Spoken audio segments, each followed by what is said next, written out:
Students, अस्सलाम वालेकुम। Class 7 subject science, chapter 10 respiration in organisms. तो बच्चों, ये जो हमारा चैप्टर है ये कंप्लीट हो चुका है। तो आज हम इसकी एक्सरसाइज करने जा रहे हैं। तो आप अपनी बुक निकालें और पेज नंबर 136 पे आपकी एक्सरसाइज है। तो क्वेश्चन नंबर 1 जो है, define cellular respiration. Cellular respiration किसे कहते हैं? आंसर है बच्चा इसका the process of break down of food in the cell with the release of energy is called cellular respiration. वो वाला प्रोसेस जिसमें फूड जो है सेल्स के अंदर ब्रेक डाउन होकर क्या रिलीज करता है? एनर्जी। इसी को हम सेलुलर रिस्पायरेशन कहते हैं। तो सेकंड क्वेश्चन है हमारे बच्चों, why does an athlete breathe faster and deeper than usual after finishing the race. तो एक खिलाड़ी जो है जब वो अपनी रेस मुकम्मल करता है, रेस ख़त्म करता है, तो उसके बाद क्यों वो तेज़ और गहरी सांसें लेता है? तो इसका आंसर है बच्चों, ड्यूरिंग रेसिंग और heavy exercise the demand for energy is high but the supply of oxygen is very less in the muscle cells to fulfil the demand of energy. That is why an athlete breathe faster and deeper than usual after finishing the race. तो जब हम ज़्यादा काम करते हैं, ज़्यादा तेज़ चलते हैं या दौड़ते हैं, तो उस टाइम हमारे जिस्म में एनर्जी की डिमांड बढ़ जाती है और ऑक्सीजन की सप्लाई जो है वो कम हो जाती है, जिसको पूरा करने के लिए एथलीट जो है वो क्या करते हैं, अपनी रेस ख़त्म होने के बाद जब वो तेज़ दौड़ते हैं तो एनर्जी उनको ज़्यादा चाहिए होती है, एनर्जी ज़्यादा यूज़ होती है, लेकिन ऑक्सीजन उनकी बॉडी में कम सप्लाई होती है, जिसकी वजह से वो तेज़ सांसें और गहरी सांसें लेते हैं। थर्ड क्वेश्चन जो है बच्चों वो हमारा, list the similarities and differences between aerobic and anaerobic respiration. इनमें क्या जो है मुशाबित है, क्या इनमें सिमिलैरिटीज़ हैं और क्या डिफरेंसेस हैं?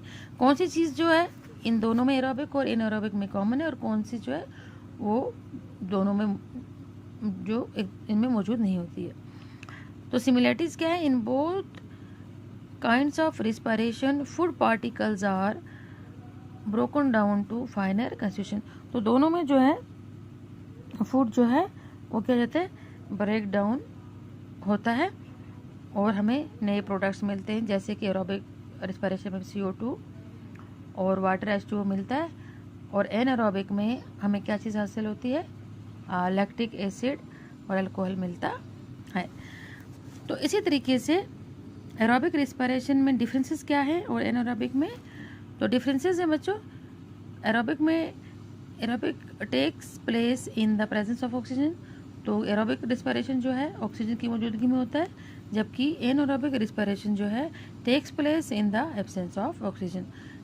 एनारोबिक रिस्पायरेशन ऑक्सीजन की गैर मौजूदगी में होता है।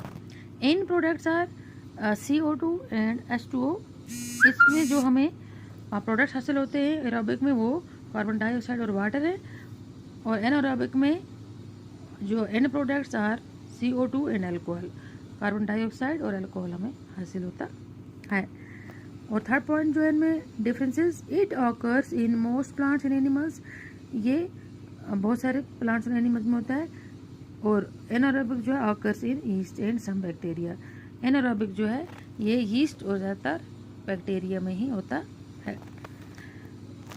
तो एरोबिक का जो चौथा पॉइंट है क्या है, ये produces a large amounts of energy.